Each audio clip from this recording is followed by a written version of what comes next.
Bonjour. Bonjour à tous. Bonjour à tous.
Bonjour à tous. Nous attendons que quelques minutes que tout le monde se connecte. N'hésitez pas à nous dire si vous nous entendez bien ou pas.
Bonjour à tous.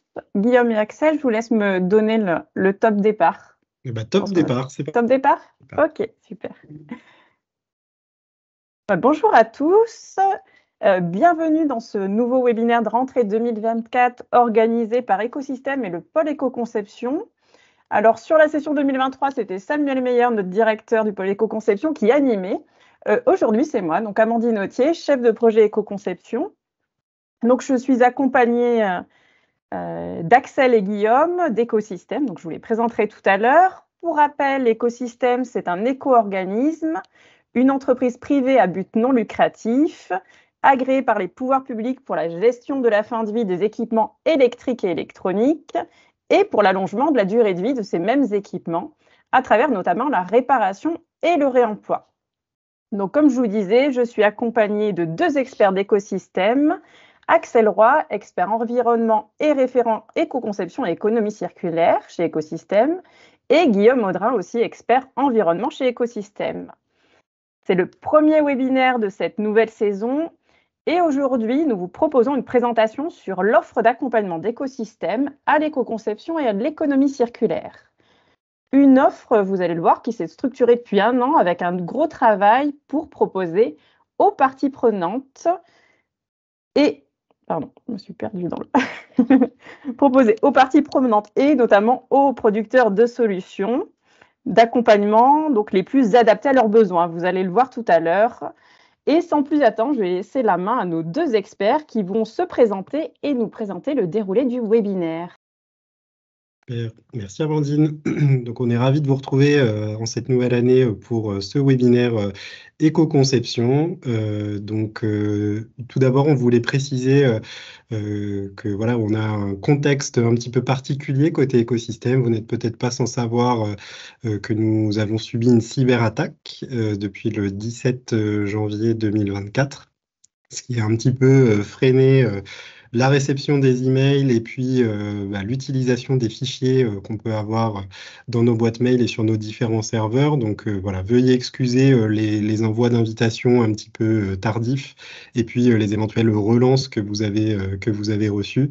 Voilà, ce webinaire s'organise dans un contexte un petit peu particulier. On a essayé de faire au mieux pour l'organiser, on va dire, avec les moyens du bord. Donc on espère que ça vous plaira. Voilà.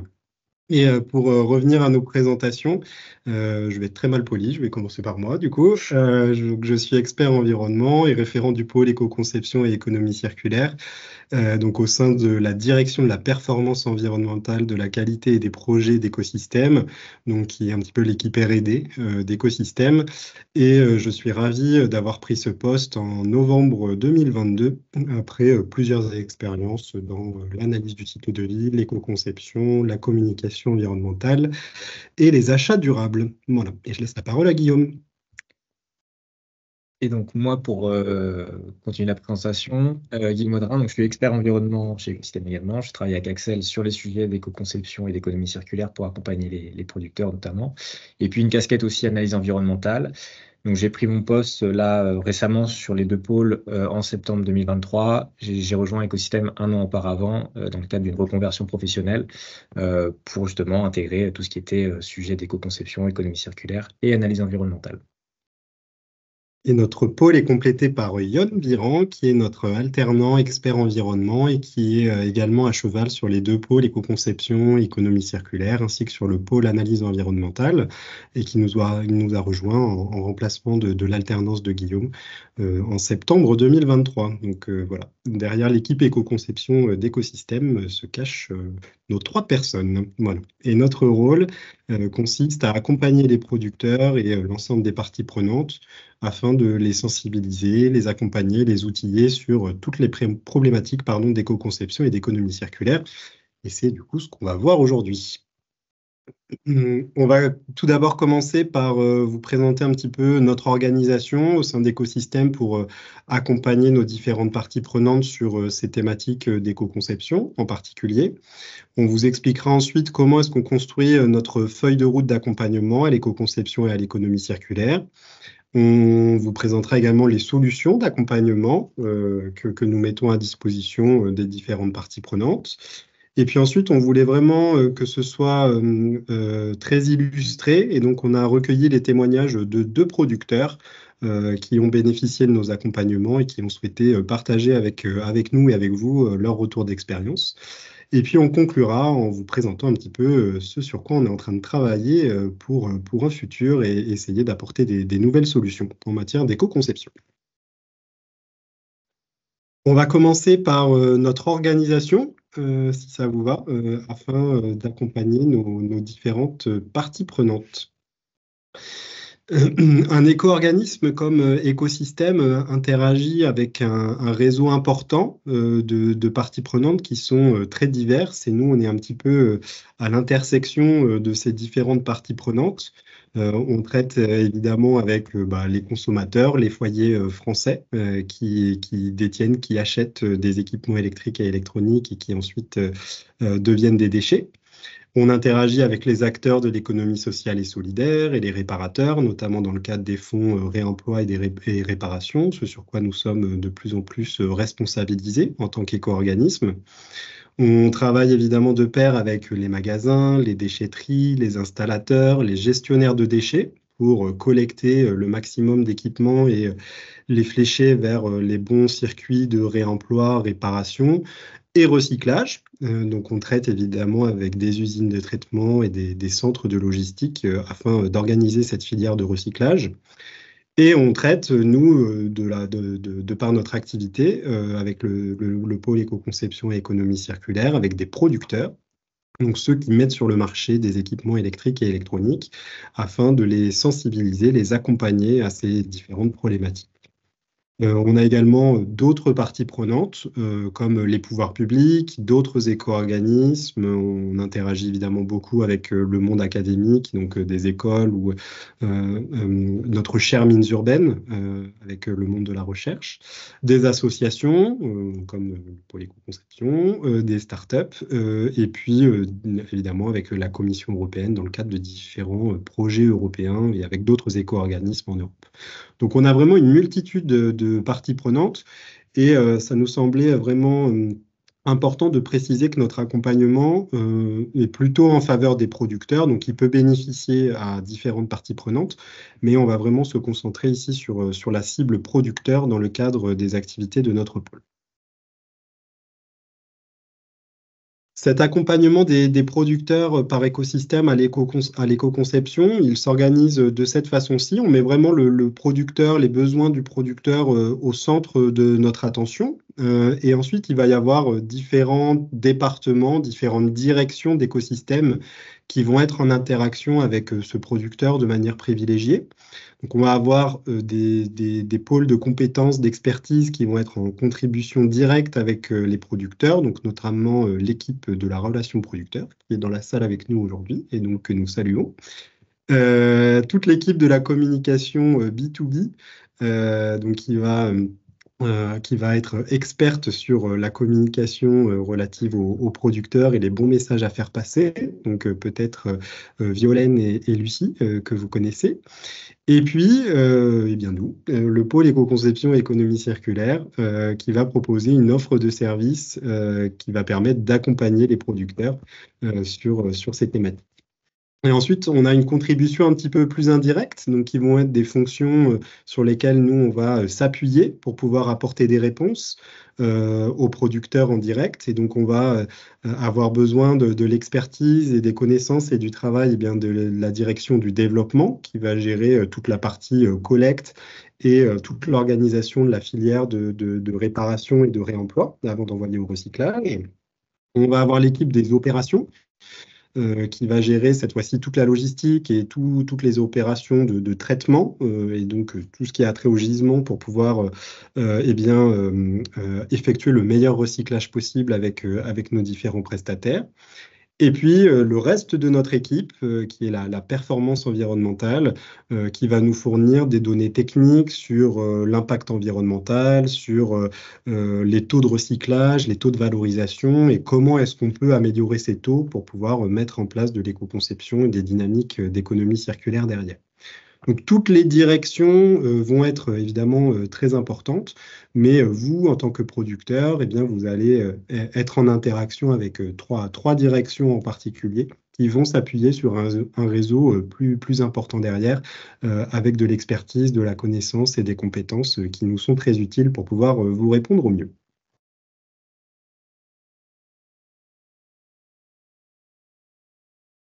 Alors, je prends la main pour justement ce recentrage autour des producteurs et de comment on va pouvoir accompagner l'ensemble de nos producteurs adhérents. Donc, déjà, il faut savoir qu'en tant qu'éco-organisme, on doit représenter la filière, là en l'occurrence la filière des équipements électriques et électroniques, donc à la fois sur les périmètres ménagers et professionnels lampes et PAE, petit appareil extincteur.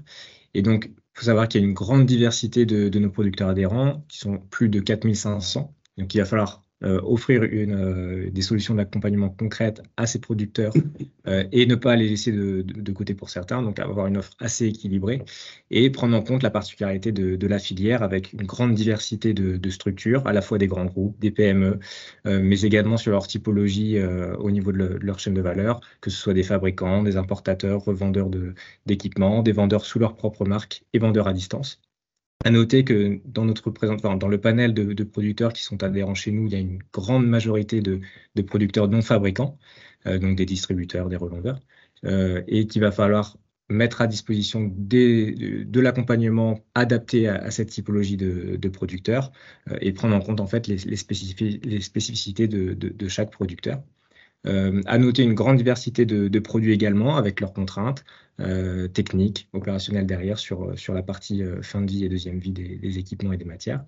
Et puis, je le disais juste avant, des chaînes de valeur complexes et diversifiées, avec différents acteurs qui soient positionnés à l'échelle de la France, de l'Europe, sur le reste du monde pour la partie fournisseur de nos producteurs, nos fabricants. Donc, il y a un équilibre à trouver sur toutes nos solutions d'accompagnement qui doit prendre en compte toutes ces spécificités au niveau de la filière et des différentes typologies de producteurs et d'accompagner l'ensemble de nos plus de 4500 producteurs sur les sujets d'éco-conception et d'économie circulaire. Donc, pour construire toutes ces solutions d'accompagnement concrètement auprès de nos producteurs, il faut déjà clarifier les rôles en tant qu'éco-organisme, définir aussi le périmètre. Et donc, avant même d'élaborer une feuille de route, qu'on vous présentera en seconde partie, c'est déjà d'identifier les principaux rôles et les périmètres. Donc, on en a identifié 3 principaux, à savoir un premier volet sur le rôle de conseil et de formation qu'on peut apporter auprès de nos parties prenantes, et en l'occurrence des producteurs, donc en fournissant des données, des outils éco-conception qui sont orientés sur la deuxième vie des matières et des produits, également pour maximiser tout ce qui va être volet opérationnel sur le recyclage, mais également le réemploi et la réparation, sur lequel on est de plus en plus responsabilisé. Donc là, on va aller plutôt sur un deuxième volet technique et opérationnel où on va impliquer d'autres directions chez Écosystème pour faire toute cette organisation logistique et essayer aussi de mettre en place toutes ces synergies et partenariats entre les acteurs des chaînes de valeur du côté de nos producteurs et à la fois aussi sur le volet fin de vie avec les recycleurs, les régénérateurs de matières recyclées, les réparateurs et les acteurs du réemploi. Et puis un dernier rôle important qui est la représentation des producteurs. Donc là, un volet plutôt axé sur la communication, avec un rôle d'incitateur à la fois dans les deux sens, du côté des producteurs, mais également aussi du côté externe vers les pouvoirs publics, où là, il faut aussi jouer ce rôle de médiateur en tant qu'éco-organisme pour prendre à la fois les besoins de nos producteurs, leurs attentes, leurs difficultés, et puis remonter ça auprès des pouvoirs publics pour justement avoir ce rôle de médiateur et faire en sorte que les réglementations qui doivent être mises en place et qui doivent évoluer soient le plus harmonisées possible et qu'elles soient le mieux mises en place derrière au sein de la filière et pour nos producteurs qui puissent la prendre en main le mieux possible. Donc en synthèse, on a quand même une offre, comme je disais, qui doit être équilibrée au sein de nos 4500 producteurs et plus. Mais cette offre, il faut qu'elle soit lisible, il faut qu'elle soit claire et délimitée, et puis qu'elle doit tenir compte de l'ensemble des spécificités des produits, des producteurs de la filière, de leur maturité sur les sujets d'éco-conception et d'économie circulaire, leur typologie, et puis de maintenir un positionnement équilibré vis-à-vis de l'ensemble de nos parties prenantes. Je me permets de répondre directement à ta question, David, qui est: êtes-vous en mesure d'accompagner les producteurs qui ont des sites de production hors France? Donc oui, on est en mesure de réaliser des rendez-vous avec des bureaux d'études qui peuvent être situés en Allemagne par le plus grand des hasards ou dans d'autres pays comme en Asie, comme ça peut être souvent le cas dans l'industrie électrique et électronique. Donc on a aussi cette capacité, des supports qui peuvent être adaptés également en anglais, pas dans toutes les langues, mais en anglais, on est capable d'échanger pour essayer également d'aiguiller vers des pratiques plus vertueuses pour des entreprises qui ont des sièges ou des maisons mères ou des bureaux d'études qui sont situés à l'étranger. Et justement, si j'ai bien suivi l'introduction, donc toute votre offre d'accompagnement s'est construite à partir d'une feuille de route déclinée suivant différentes thématiques. Mais j'ai une question à vous poser. Si on se met à la place, par exemple, d'un producteur novice en éco-conception, ce qui est peut-être le cas dans l'assemblée, on peut se poser la question de est-ce qu'il y a un parcours en fonction de la maturité du producteur? Est-ce qu'il y a des solutions en fonction de mes besoins, par exemple, si je veux en savoir plus sur le devenir de mes équipements, ou si dans une démarche plus avancée, j'ai envie d'éco-concevoir un nouveau produit? Oui, alors c'est ce sur quoi on travaille. Merci de poser cette question. Vraiment, dans la construction de notre feuille de route, on a vraiment essayé de prendre en compte cette question de la maturité des producteurs. Pour faire cette évaluation, on avait d'abord besoin d'avoir une vision d'ensemble des différents sujets qui pouvaient toucher notre activité en tant que pôle éco-conception et économie circulaire au sein de la direction de la performance environnementale d'écosystèmes. Et donc, on fait cet exercice à fréquence régulière, donc a priori une fois par an, pour essayer d'analyser les grandes tendances qui nous permettent de dégager des pistes d'accompagnement à l'éco-conception et à l'économie circulaire. Donc ces tendances, elles peuvent être sociétales.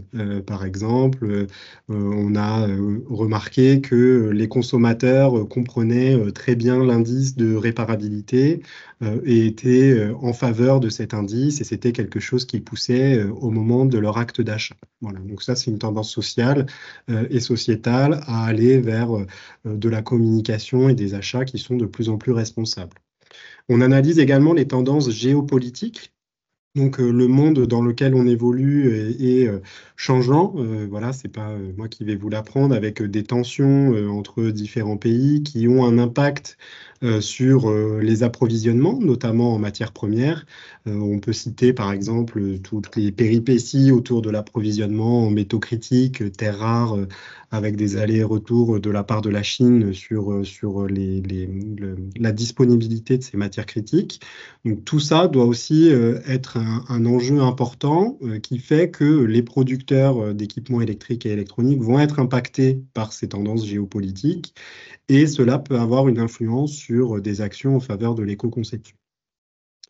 On va regarder également les tendances normatives et réglementaires. Le contexte réglementaire et normatif dans lequel on évolue fluctue énormément. Dans le domaine électrique et électronique, on a tout un panel de normes qui existent au niveau international, européen et français, qui évolue régulièrement. Au niveau de la réglementation, voilà, c'est pareil, on a déjà fait plusieurs webinaires là-dessus sur la loi AGEC qui est venue chambouler un petit peu la façon dont la durabilité devait être appréhendée pour les équipements électriques et électroniques. On suit tout ça de près pour pouvoir apporter des réponses et essayer de proposer un accompagnement qui soit le plus pertinent possible. On prend également en compte des tendances technologiques, techniques, c'est-à-dire qu'on va avoir tout un tas d'évolutions d'un point de vue business, d'un point de vue industrie, d'un point de vue technologie, qui vont aussi faire évoluer, par exemple, les filières de recyclage avec l'avènement de l'intelligence artificielle qui pourrait permettre de flécher des équipements de manière plus facile en faveur du réemploi et de la réparation, par exemple. Donc, tout ça, on fait un joyeux mélange de toutes ces tendances qu'on analyse, qu'on confronte derrière à la réalité du terrain, qui est qu'on doit se tenir à un budget, qu'on a des ressources également limitées, on va dire, en termes d'accompagnement, et que tout ça doit rentrer dans un plan de charge de notre activité. Voilà, les journées ne font que 24 heures. De toutes ces contraintes et de toutes ces tendances en découle une cinquantaine de propositions d'accompagnement différents, dont certaines sont déjà déployées. Guillaume vous présentera une vingtaine de ces accompagnements juste après. Et on a, on va dire, une cinquantaine d'autres idées d'accompagnement, enfin une trentaine d'autres idées d'accompagnement qu'on pourrait déployer dans les prochaines années, et sachant qu'on a encore d'autres idées qui germent tous les jours sur la base des nouvelles tendances et des évolutions du monde qui nous entoure. Et pour revenir à ta question, Amandine, sur la maturité, c'est quelque chose qu'on est en train de construire, donc qui n'est pas 100% abouti, mais on s'est vraiment penché sur la question du niveau de maturité des producteurs, parce qu'on pense vraiment qu'un producteur qui n'a pas le même niveau de connaissance ou le niveau de compétence ne nécessitera pas le même accompagnement, et ça pourrait même être contre-productif de proposer des solutions qui sont un petit peu trop poussées à des producteurs qui seraient potentiellement novices en la matière. Donc on a défini 4 niveaux de maturité pour les producteurs, que sont un niveau non sensibilisé, on va dire, au sujet d'éco-conception et d'économie circulaire, c'est-à-dire que le producteur se conforme à la réglementation, mais voilà, ne va pas forcément plus loin en la matière et n'a pas forcément de connaissances ou de compétences spécifiques. On parle ensuite d'un niveau plutôt en développement, c'est-à-dire que le producteur a mis en place quelques projets, commence à avoir des idées qui pourraient être pertinentes de développer d'un point de vue éco-conception et économie circulaire, avec quelques personnes motivées en interne, quelques personnes formées qui s'y connaissent un petit peu et qui tirent l'entreprise vers le haut sur ces questions. On a ensuite un niveau expérimenté, où là, l'entreprise est un petit peu plus structurée en la matière, possède des outils, possède des personnes qui sont formées, des indicateurs qui permettent de suivre la performance développement durable en matière d'éco-conception et d'économie circulaire, et a déjà une certaine autorité en la matière sur le marché. Et puis, on définit ensuite des entreprises comme étant leaders sur le marché, c'est-à-dire qu'elles vont être voilà, bien staffées, avoir les bons outils, les bonnes formations, et elles vont même pouvoir entraîner le marché avec elles sur ces aspects d'éco-conception et d'économie circulaire, en tirant la filière vers le haut, en participant à des comités de normalisation, en influant sur les réglementations d'un point de vue positif pour aller encore plus loin sur ces enjeux d'éco-conception. Et l'idée, c'est que pour chacun des accompagnements qu'on propose, on puisse les associer à un niveau de maturité des producteurs et que l'accompagnement, grâce en partie aux accompagnements d'écosystèmes, les producteurs puissent évoluer d'un niveau de maturité non sensibilisé à un niveau de maturité en développement, puis expérimenté, puis leader, avec voilà, différents accompagnements qui pourraient s'imbriquer les uns les autres pour faire évoluer les producteurs dans leur maturité d'un point de vue éco-conception et économie circulaire, orienté allongement de la durée de vie des équipements électriques et électroniques. Voilà un petit peu la façon dont on appréhende les choses. Et ça se décline au sein d'une feuille de route du pôle éco-conception et économie circulaire. Donc cette feuille de route, on vous a épargné le tableau de 50 lignes que nous avons à notre disposition, mais on vous présente juste un petit exemple où on revient sur les axes d'accompagnement que Guillaume vous présentera juste après. On définit ensuite la thématique de cet accompagnement. Donc ici, on parle d'un atelier éco-conception orienté fin de vie, qui va permettre aux producteurs de comprendre les enjeux et les leviers pour éco-concevoir les équipements et puis faire en sorte d'en améliorer les impacts environnementaux. La tendance ici, elle va être vraiment dans cette logique de prolongement de la durée de vie des produits. Donc, on va avoir un enjeu potentiellement réglementaire et normatif, mais également un enjeu sociétal. Ça va être plutôt adressé à des producteurs de maturité en développement ou expérimentés. Donc, voilà, les entreprises leaders n'ont pas forcément besoin de nous pour faire ça. Et pour les non sensibilisés, c'est pas forcément non plus ce qu'on recommande. Enfin, c'est pas l'exercice le plus facile, donc on recommande pas de commencer par ça. Ça s'adresse à tous les types de producteurs, donc que ce soit des producteurs fabricants ou distributeurs. Enfin voilà, c'est quelque chose qui peut être mené par tous les types de producteurs, pour tous les types de marchés. Donc ça s'adresse à la fois aux professionnels ou aux ménagers. C'est déjà quelque chose qu'on a à disposition, donc qui est disponible. En termes de support d'accompagnement, on va pouvoir proposer un atelier virtuel ou un atelier physique. Ce type d'accompagnement est individuel, c'est-à-dire qu'il va être propre à chaque producteur, parce qu'on a également des accompagnements collectifs pour plusieurs producteurs en même temps. Et puis, cet accompagnement, il peut se faire en français et en anglais. Donc pour chaque proposition d'accompagnement qu'on a, on a décliné ces accompagnements selon cette feuille de route pour voir un petit peu où on va, qu'est-ce qu'on a à disposition et qu'est-ce qu'on souhaite développer dans les mois et les années à venir, quelles sont nos priorités et quelles sont vos priorités, surtout en termes d'accompagnement, sur quoi nous attendez-vous pour qu'on puisse aller encore plus loin et progresser sur ces thématiques. Justement, merci pour la présentation de cette feuille de route. Mais concrètement, qu'est-ce qui se cache derrière tout ça et comment est-ce qu'on peut y accéder? Alors justement, c'est l'objet de notre troisième partie, après que Axel vous ait bien détaillé un petit peu comment s'est construite cette feuille de route. Donc on va retrouver en fait l'ensemble de nos axes d'accompagnement en grands blocs, en grands piliers, qu'on vous a représentés ici sous forme schématique. Donc on va commencer par une assise sur la base de la compréhension de la réglementation actuelle et à venir, dans un contexte aussi de veille en continu de notre part pour vous apporter les éléments associés à la réglementation et construire derrière notre accompagnement en priorité sur des éléments réglementaires et en anticipation de celles à venir. Et puis après, on va retrouver 6 grands axes d'accompagnement qui sont plutôt dans une logique progressive. Donc on commencera tout d'abord avec 3 grands piliers plutôt sur la formation, la sensibilisation, l'acculturation à tout ce qui va être éco-conception, économie circulaire, mais sur la partie orientée fin de vie, à la fois recyclage, mais également réemploi, réparation. On va progressivement aller, donc on va retrouver se former à l'éco-conception et à l'économie circulaire en premier axe d'accompagnement. Deuxième axe, plutôt découvrir le recyclage. Donc là, s'acculturer à au devenir finalement des équipements électriques et électroniques et comment ça se passe vraiment en fin de vie d'un point de vue collecte, logistique et puis derrière traitement pour valoriser les matières et les équipements en fin de vie. On va avoir un troisième pilier, toujours dans cette logique d'acculturation, de comprendre et découvrir les outils pour éco-concevoir en tenant compte de la fin de vie des équipements.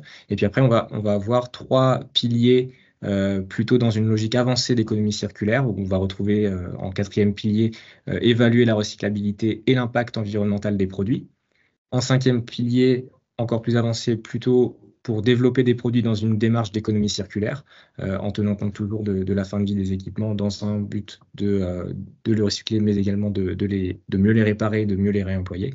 Et puis en dernier grand pilier, on va dans une démarche collaborative vers de l'innovation, vers des projets collaboratifs où on va embarquer différentes parties prenantes, à la fois nos producteurs, mais également des synergies à trouver avec d'autres acteurs de la fin de vie, des recycleurs, et des acteurs, pourquoi pas, du réemploi et de la réparation.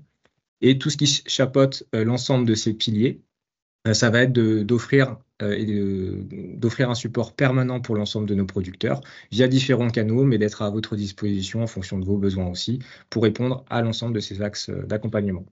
Donc je vais décrire un petit peu quelques exemples, une vingtaine d'exemples d'accompagnement qu'on a actuellement à vous proposer sur l'ensemble des axes d'accompagnement. Donc tout d'abord, une première slide là ici pour vous présenter un petit peu toute cette assise réglementaire où on va retrouver finalement des éléments de contexte sur les textes réglementaires, à la fois de la réglementation française, notamment avec la loi AGEC, également sur les directives européennes qui nous concernent, directive D3E, directive Eco-Design, les prochaines directives à venir aussi sur l'éco-conception avec le Digital Product Passport qui va arriver, des éléments de normes. Donc là, ça va s'adresser un peu à tout public, pas que des producteurs, mais également d'autres acteurs qui souhaiteraient aussi prendre de l'information sur du contexte de réglementation. Un deuxième exemple à vous présenter par rapport à cet axe de comprendre la réglementation, tout ce qui est partie éco-modulation et qui là s'adresse plutôt aux producteurs. Donc là, l'éco-modulation, ça va être de bien prendre en compte l'ensemble des critères qui s'adressent à de l'éco-modulation pour différentes catégories de produits, à la fois sur le ménager et sur la partie professionnelle. On va retrouver notamment des critères d'intégration de matières recyclées qui vont faire varier la contribution, donc l'éco-participation en fonction de différents critères. Et donc, on va moduler ça par un système de bonus-malus dans le fonctionnement de notre filière REP. Et puis, un dernier exemple à vous présenter dans le cadre de la réglementation sur la synthèse des obligations des producteurs, où là, on a souhaité avoir plutôt un tableau récapitulatif de l'ensemble des obligations qui concernaient les producteurs à la fois sur le ménager ou le professionnel. Et là, vous pourrez retrouver ces éléments sur notre site. En chapeau, le côté support permanent, et là je vous ai décliné de manière schématique avec différents canaux, notamment tout ce qui est newsletter qu'on va vous fournir à fréquence régulière sur de l'information environnementale qui concerne la filière, des éléments de réglementation, des initiatives et projets qu'Écosystème a pu mener avec ses parties prenantes, des thématiques de la chaire mines urbaines que l'on accompagne aussi sur des projets plutôt académiques en application industrielle. On va avoir notre pôle éco-conception, économie circulaire, mais également l'ensemble des équipes, relations producteurs et autres qui vont être derrière pour assurer un support permanent d'accompagnement via la hotline, via des rendez-vous dédiés sur différents sujets. Ça s'adresse à tous nos producteurs adhérents, peu importe leur niveau d'avancement sur les sujets d'éco-conception et d'économie circulaire. Et puis après, dans une logique de vous faire bénéficier d'un support permanent, on met à disposition l'ensemble des axes d'accompagnement sur notre site web via le hub éco-conception. Et c'est ce sur quoi je vous présenterai plus tard, juste après, comment naviguer à travers ce hub éco-conception et retrouver les différents éléments. Une deuxième slide sur la description des piliers, des axes d'accompagnement, où là, les 3 premiers piliers, comme je le disais juste avant, qui étaient plutôt adressés sur de l'acculturation et de la formation à l'économie circulaire et à l'éco-conception. Donc, on va retrouver dans le premier axe, se former à l'éco-conception et à l'économie circulaire. Un premier exemple sur le certificat d'économie circulaire qu'on lance dans le cadre de nos partenariats avec le monde académique. Donc, si vous souhaitez également former vos équipes et vos collaborateurs en interne sur l'économie circulaire, on met à disposition une formation avec les mines sur des thématiques d'économie circulaire. Les candidatures sont actuellement en train d'être menées. Vous pourrez retrouver cette information sur LinkedIn. On vous partagera également le lien vers la candidature. On va retrouver une plateforme Easy qui là s'adresse à tout public pour s'acculturer sur à la fois le monde des 3E, sur les enjeux environnementaux, les solutions concrètes à mettre en place. On a bien sûr nos webinaires qui s'adressent à tous. Ensuite, sur un axe d'accompagnement plutôt sur le recyclage, on vous met à disposition sur notre site des schémas explicatifs des différentes filières de recyclage, de tri. On va décliner ça de façon plus avancée sur du tri des plastiques, par exemple, avec les différents process. On va vous mettre à disposition des données sur le bilan environnemental des activités de recyclage. Et on commence à mener aussi des études plutôt sur la partie réemploi, réparation, pour vous fournir également des données environnementales liées à ces nouvelles activités qui nous concernent. Et puis, pour nos producteurs adhérents, on propose également des visites de sites de traitement pour justement vous acculturer et sensibiliser à cette notion de gestion de fin de vie des équipements.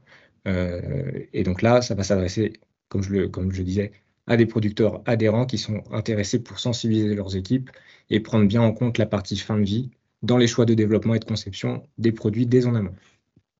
Enfin, sur cette première partie, sur ces 3 premiers axes d'accompagnement, la partie découvrir les outils pour éco-concevoir, où là on va retrouver des fiches de bonnes pratiques qui s'adressent à tout public, à la fois pour les producteurs, mais également le monde académique ou d'autres types de publics qui souhaiteraient s'acculturer à ces fiches de bonnes pratiques orientées fin de vie. Également de l'accompagnement sur la construction d'un plan de prévention et d'éco-conception.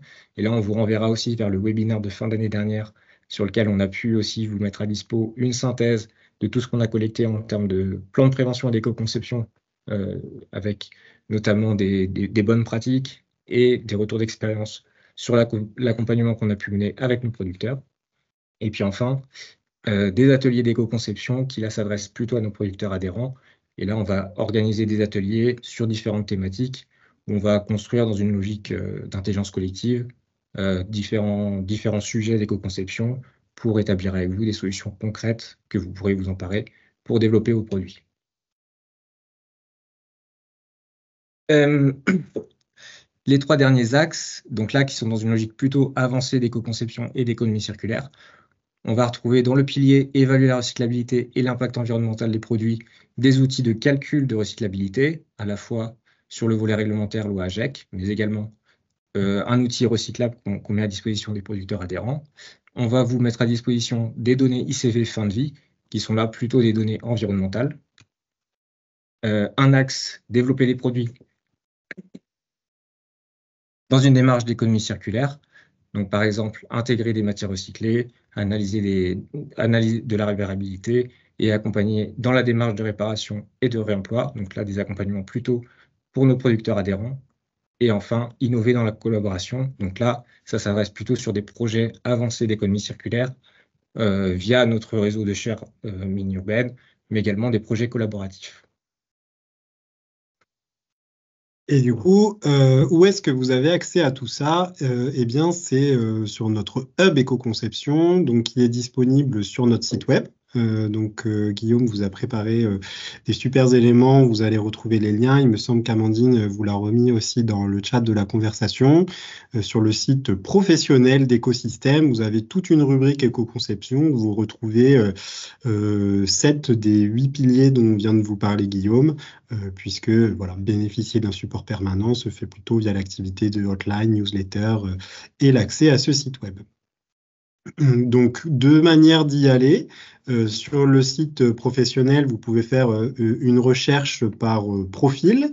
Quand vous allez sur le site web professionnel, vous avez une petite rubrique qui s'appelle Votre profil. Et comme le hub éco-conception est plutôt à destination de nos producteurs, c'est dans le profil vous fabriquez ou mettez sur le marché des équipements. Et vous retrouvez un tout petit peu en dessous la partie éco-conception. Et l'option 2, c'est via la barre de recherche où vous pouvez tout simplement, ici, via la barre de recherche, vous pouvez tout simplement taper le mot éco-conception et vous aboutissez sur notre fameux hub éco-conception avec toutes les informations dont vient de vous parler Guillaume. Donc, qui sont rangés sur ces 7 thématiques que l'on vient de voir. Et ensuite, par sous-thématique, vous retrouvez les différentes pages avec les supports d'accompagnement, les outils, les guides, etc., dont on vient de vous parler, et sachant qu'il y en a bien plus que ce qu'on vous a dit au final. N'hésitez pas à aller naviguer sur ces pages web éco-conception qui sont conçues pour vous et qui permettent de répondre théoriquement à votre besoin. Pour essayer de caler au mieux à vos prérequis et à vos problèmes, vos problématiques d'un point de vue éco-conception, économie circulaire. Par exemple, on prend l'exemple de la recyclabilité. Donc, ça tombe bien, on avait une question sur la recyclabilité. Comment est-ce qu'on peut travailler sur la partie recyclabilité? Donc, il y a plusieurs moyens de faire ça au sein de notre hub éco-conception. Vous le voyez ici, notamment deux. La première étant la détermination de la mention de recyclabilité à afficher sur les produits au sens de la loi AGEC. On a une page dédiée qui permet d'avoir tous les éléments pour comprendre ce qu'il en retourne de cette évaluation de la recyclabilité selon AGEC. On retrouve les outils et les documents, donc notamment les notes méthodologiques, foire aux questions, les outils de calcul qui permettent d'évaluer la recyclabilité. Et puis, on retrouve également les renvois vers plus d'informations. On ne peut pas mettre à disposition toute l'information sur nos sites web, puisque le format ne s'y prête pas trop. C'est pourquoi on crée aussi des webinaires dédiés quand il y a besoin de plus d'explications pour avoir une heure vraiment pour creuser un sujet en profondeur. Et du coup, on fait aussi les renvois vers nos webinaires explicatifs sur les différentes pages dédiées. Donc, n'hésitez pas à les consulter et les reconsulter. Merci pour ces éléments. C'est toujours intéressant d'avoir des retours de producteurs que vous avez accompagnés. Et justement, vous avez pu recueillir 2 témoignages que vous souhaitiez nous partager. Oui, on va commencer avec un premier témoignage d'une entreprise qui s'appelle Trilux, donc qui est un fabricant de luminaires professionnels. Et on a eu la chance d'avoir l'interview de Lionel Witkowski qui va se présenter et qui va nous expliquer en quoi nous avons pu l'accompagner sur la partie éco-conception notamment. Donc on laisse la parole à Lionel. Bonjour Lionel. Vous travaillez à Trilux. Merci à vous d'être là pour ce nouveau webinaire d'écosystème. Vous travaillez chez Trilux France. Je vais peut-être vous laisser vous présenter en quelques mots, vous et puis l'entreprise. Ouais, merci Samuel. Donc, mon nom est Lionel Witkowski. Je suis le PDG de Trilux France. Alors, Trilux France est la filiale d'une grosse PME allemande, ce qu'on appelle en Allemagne le Mittelstand, qui s'appelle Trilux. Donc, nous intervenons dans le domaine de l'éclairage. Nous fabriquons des appareils d'éclairage pour l'éclairage intérieur, l'éclairage extérieur. Nous fabriquons aussi tous nos appareillages électroniques pour le pilotage de l'éclairage, parce qu'aujourd'hui, c'est un thème important. Donc, pour vous donner une idée de la taille du groupe, c'est 750 millions d'euros de chiffre d'affaires, c'est 5000 salariés dans le monde entier. Et la filiale française, donc Trilux France, c'est la deuxième filiale la plus importante après la filiale allemande. Et on est numéro 3 en Europe dans le monde de l'éclairage. Et naturellement, quand l'an dernier, on a remporté un gros projet, à peu près 1 million d'euros, sur lequel on était chargé de réaliser nous-mêmes la rénovation de l'installation d'éclairage. Alors, je peux nommer le client, c'est un gros site Amazon dans le nord de la France. Et au travers des discussions avec le client, on a senti une affinité forte pour tout ce qui était l'environnement. Et donc, il y avait 2 points qui étaient décisifs dans nos négociations. La collecte, comment on allait prendre en compte ce qu'on allait démonter, et ensuite de fournir une preuve de la recyclabilité des produits. Et donc là, très naturellement, je me suis rapproché des gens avec qui j'avais déjà des contacts au sein d'écosystèmes, et on a réussi à mettre quelque chose en place qui nous a beaucoup aidé. Déjà au niveau de la collecte, l'écosystème a été en mesure de nous accompagner avec des contraintes d'accès sur le site, de mise à disposition de bacs, des systèmes de rotation qui sortaient un petit peu des sentiers battus. Donc ça nous a permis vis-à-vis du client qui nous avait demandé de réaliser cette installation, d'avoir vraiment de cocher toutes les cases. Et ensuite, on a eu un travail avec les équipes d'EcoConcept sur l'analyse des produits qu'on a récupérés, donc qui a été fait en partenariat avec un de vos partenaires, et on a eu la possibilité d'avoir le taux de recyclabilité de ces produits, ce qui était important pour notre client final. Donc on a eu 2 produits, globalement c'était des appareils avec beaucoup de tôle, et on a eu des taux de recyclabilité qui étaient assez importants puisqu'on était à 85% et 93%. Et donc notre client était assez satisfait du résultat, et nous, la manière dont c'est passé nous convenait bien parce qu'on a pu caler toutes les étapes. Les engagements de part et d'autre ont été respectés. Et pour quelqu'un qui va gérer un chantier comme nous, le fait que les engagements soient respectés en termes de timing, c'est extrêmement important. Et ensuite, une fois que les choses ont été lancées et mises en place, eh bien, on a eu un dialogue. Et ça, c'est aussi important. C'est-à-dire que ce n'est pas juste une remise de résultats, mais on a eu la chance de pouvoir échanger avec les équipes, de discuter des résultats, de comprendre comment avaient été obtenus les résultats. Et ça nous a permis ensuite, nous, de faire un rendu auprès de notre client qui était un rendu étayé par des choses concrètes et qui convenait vraiment parfaitement à ses attentes. On a découvert au travers du travail avec Écosystème qu'il y a un 3e volet, parce que nécessairement, à un moment donné, les produits vont être déchets et que donc, il convient, mais pour nous, c'est en troisième position, de travailler sur la recyclabilité. Et donc, on a commencé à échanger avec vos équipes. On a décidé d'aller un petit peu plus loin. Donc, on a accompagné un projet d'écosystème qui accompagne un master spécialisé hébergé dans l'École des Mines à Paris sur l'analyse de produits existants chez nous avec un rendu par les étudiants. Et on a déjà commencé à discuter d'une prochaine étape, justement, parce qu'on sait qu'on pense faire très bien le point 1 et le point 2, qui sont la durabilité et la réparabilité, mais on sait qu'on doit s'améliorer au niveau recyclabilité, et on a déjà envisagé en fait une rencontre entre votre équipe d'éco-conception et notre équipe de R&D dans une de nos usines pour essayer d'avoir les bonnes orientations, parce que autant le savoir interne nous suffit en termes de réparabilité, en termes de durabilité, autant on a besoin quelque part d'un benchmark au niveau de la recyclabilité. Et là, travailler avec les équipes d'écosystèmes qui ont en fait une vue globale du marché et des D3E Pro va nous aider. Oui, donc on voit qu'au-delà du projet, ça allait beaucoup plus loin que uniquement le projet, que ce soit par rapport aux échanges qui sont faits. Donc en conclusion, qu'est-ce que vous pourriez dire sur les accompagnements et le service écosystème, sur les apports qu'il peut apporter au-delà du projet? Alors, pour moi, quelque chose qui fonctionne, c'est toujours une question d'homme.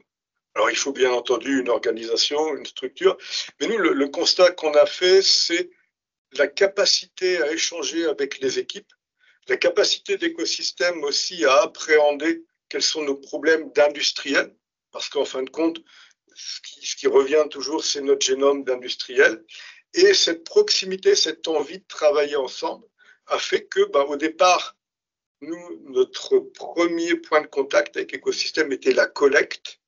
Et en fait, au cours du temps, on a découvert qu'on pouvait aller beaucoup plus loin et profiter d'un savoir qui était présent à l'intérieur des équipes d'écosystème. Et là, on va rentrer dans une partie qui, pour moi, est la plus intéressante, qui est une partie d'échange.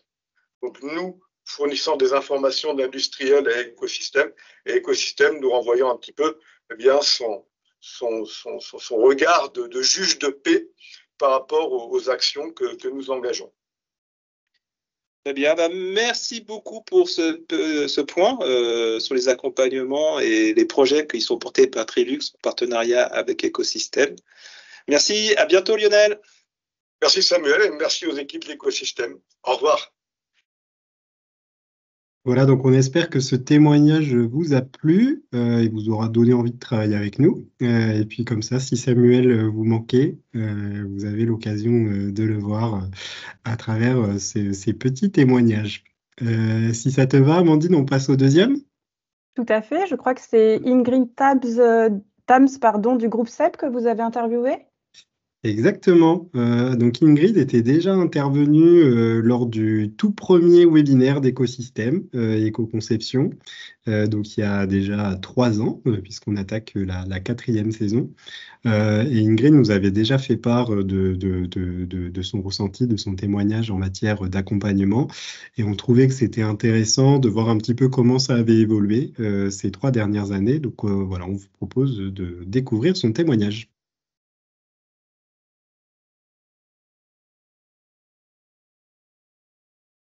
Je suis Ingrid Tam, je suis responsable environnement pour le groupe SEB. Le groupe SEB, c'est un acteur mondial du petit électroménager et des articles culinaires pour le grand public et aussi pour le professionnel. Vous connaissez nos produits sous les marques Tefal, Roventa, Moulinex en Europe.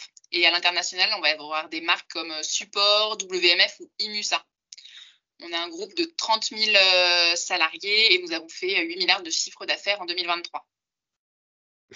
Mon travail chez SEB, c'est l'ensemble des thématiques environnementales avec la partie site de production et la partie produit. J'ai également la partie... Alors, tu en parlais tout à l'heure des filières REP et de leur engagement. On est dedans, vous êtes contribuable à la filière d'équipements électriques et électroniques chez Écosystème. Et donc, Écosystème, c'est aussi un partenaire. Et je sais que dans la multitude des projets qui sont portés, il y a quelques projets sur lesquels tu aurais aimé témoigner, notamment les visites de sites, justement, pour éclairer un petit peu la vision des collaborateurs sur comment ça se passe réellement. Donc, tu peux nous expliquer comment ça se passe, ces visites? On échange avec Écosystème sur plusieurs thématiques et l'exemple que j'avais envie de partager, c'est celui-là, la visite d'un centre de recyclage qu'on a fait assez récemment avec plusieurs collaborateurs du groupe qui ont pu participer. Et le vrai bénéfice a été de pouvoir se rendre compte de la réalité du recyclage qui peut être quelquefois quelque chose d'assez abstrait. Et là, concrètement, les concepteurs, ils ont vu l'impact de leur travail quand ils choisissent des matériaux, quand ils travaillent sur les liaisons, sur des pièces complexes, multimatériaux, pour améliorer la recyclabilité. Et ils ont pu voir l'impact que ça a sur les lignes de tri. Et ça a permis aussi de les rassurer ou de les conforter sur le sérieux et le professionnalisme des acteurs du recyclage. J'ai une anecdote d'un collègue qui avait un a priori très, très négatif sur l'utilisation de plastique recyclé. Et pour l'anecdote, il disait que lui vivant, jamais il mettrait de recyclé dans ses produits parce que vraiment, il pensait que ça aurait un impact sur la qualité et la robustesse des pièces. Mais à l'issue de la visite, il avait vu les machines de tri, l'efficacité, les contrôles qualité. Et il avait vraiment pu changer d'avis. Et c'est devenu un des plus fervents supporters du recyclé chez nous. Donc un vrai game changer, cette visite, pour lui et pour nous. J'espère qu'il est toujours parmi nous. C'est ça. Il est à la retraite, mais ça a porté ses fruits sur l'ensemble des collègues. Il y avait un autre point, on en parlait là dans l'introduction et l'historique. Vous êtes très très engagé justement sur la réparabilité et la recyclabilité. Et tu m'expliquais quand on préparait ce webinaire que vous aviez besoin de partenaires comme Écosystème justement pour confronter vos calculs à la réalité. C'est aussi en lien avec d'ailleurs la visite. Comment ça se passe et comment vous sollicitez aujourd'hui Écosystème sur ces points-là? Ouais, on travaille beaucoup avec Écosystème sur l'analyse de la recyclabilité de nos produits. C'est quelque chose qu'on fait de manière systématique pour tous nos projets, l'évaluation de la recyclabilité. Et au global, c'est quelque chose qu'on sait faire et qu'on maîtrise bien. Par contre, il reste toujours des questions spécifiques pour les pièces, dont je parlais tout à l'heure, les pièces complexes, multimatériaux. Et il y a un gros travail qui a été fait, là, notamment par une de mes collègues, Amélie, pour les aspirateurs. Et on a pu confronter nos expertises, eux, sur la connaissance très fine qu'ils ont des scénarios de recyclage, Écosystème, et nous sur la conception et le choix de matériaux de nos produits. Et ce qu'on a pu faire, c'est très simplement de leur envoyer nos pièces et ensemble de pouvoir regarder les éléments qui étaient ou pas recyclables. Oui, c'est super intéressant, c'est-à-dire qu'on confronte le calcul, les lignes guides que vous avez pu développer avec tout l'historique que vous avez à la réalité de la filière qui elle-même évolue. Donc on voit tout l'intérêt d'une démarche finalement d'amélioration continue de vos process. Eh bien Ingrid, merci beaucoup pour ton temps et pour ton témoignage. À bientôt. Je te remercie. À bientôt Samuel. Alors moi j'avais une question Guillaume, parce qu'on a vu le fort intérêt d'être accompagné par vous, et quelles sont les perspectives d'accompagnement à venir pour ceux qui assistent ici au webinaire et qui souhaiteraient être accompagnés. Justement, voilà, on ne va pas s'en arrêter là. On vous a présenté une vingtaine d'accompagnements. On a eu des retours d'expérience de producteurs. On a une trentaine d'accompagnements qu'on avait inscrits à la feuille de route aussi pour aller dans une perspective d'amélioration de notre offre. Et justement, on va se nourrir un petit peu des besoins côté producteur, de ces retours d'expérience, et de vous présenter ici quelques perspectives là pour l'année à venir et puis qui va couler aussi sur 2025. Six grandes thématiques, là vous en avez trois premières, sur d'une part la refonte de notre outil recyclable pour évaluer la recyclabilité. Donc là on est plutôt pour encourager la recyclabilité des équipements à la fois ménagers et professionnels. On va essayer d'orienter l'outil recyclable sur les équipements professionnels. On va avoir tout un volet durabilité là qui va s'engager sur la partie allongement de la durée de vie des équipements. On va essayer de vous mettre à disposition un outil pour justement prendre en compte les déterminants pour viser l'allongement de la durée de vie des équipements sur le schéma que vous voyez en haut à droite. Et puis toute une offre réemploi qui accompagne aussi le volet allongement de la durée de vie des équipements, qui se met en place progressivement, à la fois sur le côté ménager, dans le cadre du fonds, mais qu'on souhaite aussi développer sur la partie professionnelle. Donc voilà, trois premiers grands axes d'accompagnement qui vont dans le sens d'encourager la recyclabilité et l'allongement de la durée de vie des équipements. On a ensuite deux axes, je dis trois, mais c'est deux axes d'accompagnement qui s'inscrivent plutôt dans une logique d'embarquer les entreprises dans des business models circulaires, donc avec un premier volet sur la thématique achat relation fournisseur. Donc vous avez présenté en intro et contexte que on avait quand même une grande majorité de nos producteurs adhérents qui étaient non fabricants. Donc là, il va falloir les outiller, les accompagner vers un volet plutôt achat relation fournisseur. Donc c'est l'objet de cet axe d'accompagnement sur lequel on souhaite développer une nouvelle solution concrète d'accompagnement pour transitionner vers un business model circulaire à travers les achats durables et circulaires. Et puis également un volet plutôt d'acculturation à l'économie circulaire où ça avait été développé dans un but plutôt interne au départ sur un programme de formation en e-learning de l'Odyssée circulaire avec différentes îles dans ce parcours d'Odyssée circulaire et qu'on souhaiterait mettre à disposition des producteurs à terme pour aller vers ce premier volet de sensibilisation pour ensuite transitionner vers des business models circulaires au sein des organisations. Donc voilà, quelques exemples d'axes d'accompagnement, il y en a encore d'autres. Ça sera l'objet de plusieurs solutions concrètes d'accompagnement qu'on vous mettra à disposition au fil des mois et des années à venir.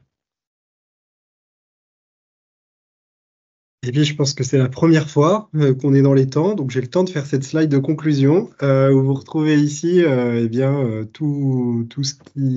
ça résume tout ce dont on vient de parler.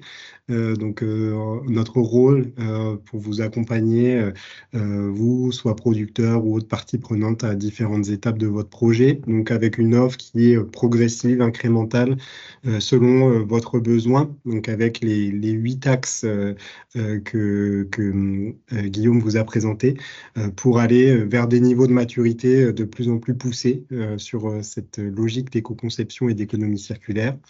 Donc, on a tout un tas de choses qui sont déjà à disposition. On espère que vous allez pouvoir en bénéficier via nos différents supports d'accompagnement, que ce soit le hub éco-conception, des webinaires, les visites de sites de traitement qui sont en train de se réactiver. Vous allez avoir des nouvelles de l'équipe de la relation producteur bientôt à ce sujet. Nos fiches de bonnes pratiques d'éco-conception, nos outils qu'on continue de faire évoluer, de mettre à jour, les schémas explicatifs, des rapports, des notes, et puis toutes les rencontres qu'on peut faire, les ateliers qu'on peut créer ensemble et les formations qu'on peut vous dispenser. Et puis juste quelques nombres en 2023 pour que vous ayez quelques ordres de grandeur en tête. On a eu le plaisir d'accompagner 1169 participants à nos différents accompagnements, donc avec une grande majorité via nos webinaires, mais également avec des accompagnements plus intimistes, on va dire, sur des thématiques bien particulières et qui vous sont propres, qui représente un total de 86 accompagnements au total sur l'année 2023, tout format confondu. Et puis l'année dernière, juste pour vous donner également un ordre de grandeur, on a reçu plus de 500 demandes, que ce soit par mail ou par téléphone, via différents canaux. Donc en grande majorité sur la thématique des plans de prévention et d'éco-conception qui vous ont bien occupé l'année dernière si vous êtes producteur. Et également sur la partie recyclabilité, et notamment la mise en conformité avec la loi AGEC. Donc voilà un petit peu tout ce qu'on peut vous proposer sur l'éco-conception et l'économie circulaire, et n'hésitez pas à nous solliciter pour qu'on puisse vous accompagner dans ce sens. On se fera un plaisir d'y répondre. Voilà. Je pense qu'on a le temps de prendre quelques questions. Alors, il y a pas mal de questions qui concernent le périmètre hors France. Oui, alors ça c'est une bonne question. Écosystème est un éco-organisme du coup qui est plutôt sur le périmètre français. Donc avec des données d'un point de vue taux de recyclage, taux de valorisation, qui sont concentrés sur le périmètre français. On échange évidemment très régulièrement avec les autres éco-organismes du secteur électrique et électronique dans les autres pays, notamment via l'intermédiaire du WiForum, donc qui est l'association qui va regrouper tous les éco-organismes électriques et électroniques au niveau européen. On a également des échanges via des projets de recherche au niveau européen et également avec la Commission européenne ou le JRC sur toutes les thématiques liées à la directive éco-design, liées aux évolutions, les règlements dits ESPR dont on vous parlera prochainement. Donc on suit ces problématiques, on est en veille, on va être contributeur sur ces différents éléments. Après, pour l'instant, les données qu'on va fournir sont sur un périmètre plutôt français. Donc le fait que ce soit, on va dire, plus adéquat, plus adapté au périmètre européen est sur la table. Peut-être que ça va venir également en lien avec les évolutions des indices de réparabilité ou durabilité qui vont pouvoir également être repris au niveau européen. Donc si on a une harmonisation, on va dire, de ces pratiques d'un point de vue recyclabilité, réparabilité, durabilité au niveau européen avec la mise à jour des directives éco-design, ça va aussi nous inciter, nous encourager, nous légitimer, on va dire, pour pouvoir fournir des informations et des données à l'échelle européenne. Donc pour l'instant, on est plutôt dans une une stratégie, on va dire, de veille active, le temps que toutes les choses se mettent en place pour qu'on puisse consolider des données dans un deuxième temps qui soient représentatives du marché européen. Voilà. Je ne sais pas quelle était la question, c'était ça? C'était plutôt orienté recyclabilité, prise en compte des contraintes hors France des filières également. Ok. Il y avait des questions qui se recoupaient sur comment évaluer la recyclabilité des produits, prise en compte des données filières plutôt à notre échelle ou avec des données hors France. Ok. Donc, Alors, sur la partie recyclabilité, on a tout un tas d'outils qui sont déjà à disposition et que vous pouvez retrouver sur notre site web. Si vous êtes producteur adhérent à Écosystème, vous pouvez même avoir accès à l'outil recyclable lorsque j'aurai la possibilité de vous y donner accès, quand on sera revenu à la normale, on va dire. Donc, vous avez ici tout un tas d'évaluations, de recommandations d'éco-conception orientées recyclabilité que vous pourrez retrouver. Donc certes, ce sont sur des données françaises. Après, pour être 100% transparent, vous allez avoir un bon ordre de grandeur sur ce qui peut se passer à l'échelle européenne. Donc Recyclable est censé vous donner un taux de recyclabilité assez précis. Voilà, il ne faudrait pas prendre ce taux de recyclabilité pour argent comptant pour un autre pays, mais ça vous donne une bonne base, une bonne idée. Voilà, les process de recyclage ne sont pas drastiquement différents d'un pays à un autre sur le secteur européen, hein. Et donc, ça pourrait vous donner un bon ordre de grandeur qui pourrait vous permettre de dégager des pistes d'éco-conception en conséquence. De là à utiliser nos outils pour avoir un taux de recyclabilité précis à l'échelle européenne, non, on n'en est pas encore là pour le moment. Et juste pour répondre sur la partie comment est-ce qu'on prend en compte la partie recyclabilité, donc on a des webinaires également qui sont dédiés, qui vous permettent de dégager des informations déjà. Et il va y avoir trois points qui vont être importants sur la partie recyclabilité. Ça va être bien la nature des matériaux que vous allez utiliser, ce que vous mettez dans ces matériaux, donc la partie plutôt substance, charge, etc., qui peuvent être également des perturbateurs du recyclage. Et puis la façon dont vous agencez ces différents matériaux, ces différentes pièces, donc toutes les liaisons potentiellement irréversibles qui peuvent être des perturbateurs du recyclage. Donc tout ça est plutôt bien décrit, j'espère, dans la partie découvrir les outils pour éco-concevoir et puis dans la partie évaluer la recyclabilité et l'impact environnemental des produits. Vous avez à la fois des fiches de bonnes pratiques assez facilement activables où vous pouvez améliorer la recyclabilité. Et puis ensuite, aller un petit peu plus loin sur des méthodes d'évaluation binaire avec la méthode AGEC et des évaluations plus poussées et quantitatives avec la méthode recyclable.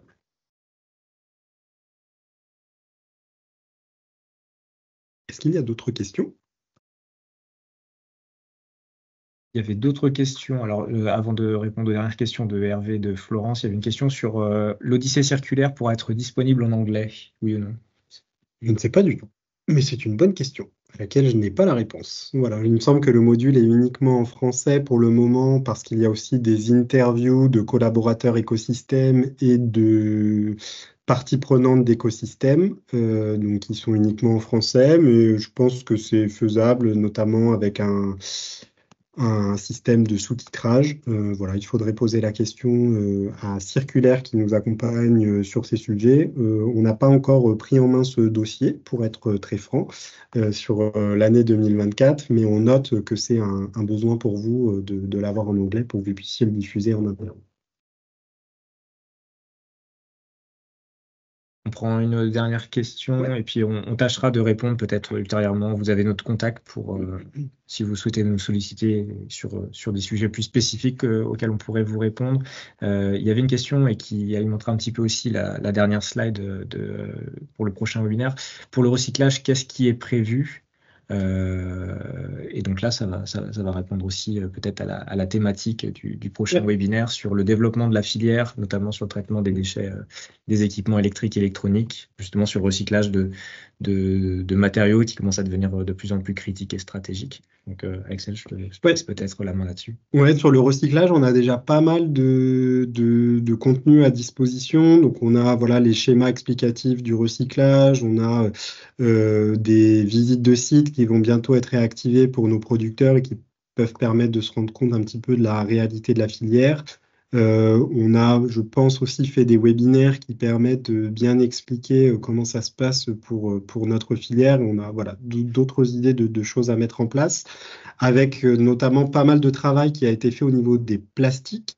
Donc, comment est-ce qu'on trie les plastiques? Comment est-ce qu'on les sépare? Comment est-ce qu'on peut venir intégrer du plastique recyclé?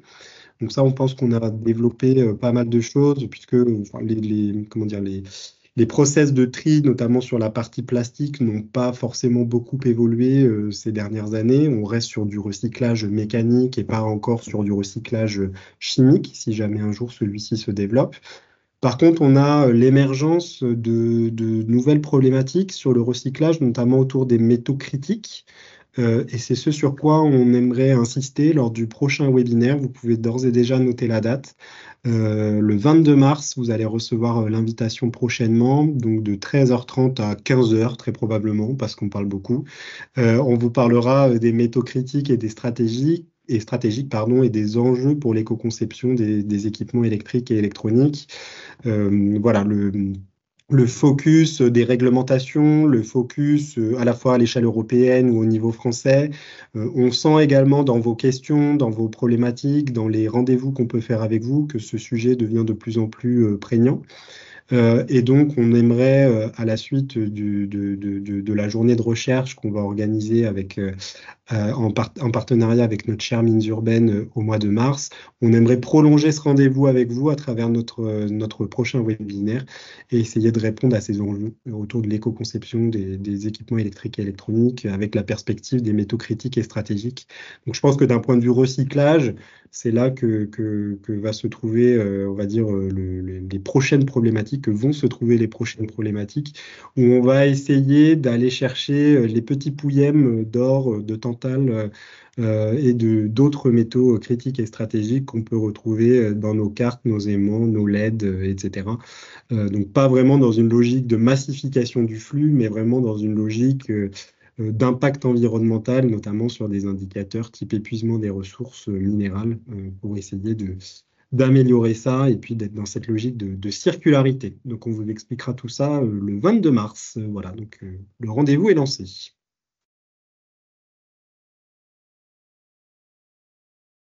Je pense qu'on peut conclure, Amandine, si ça te va.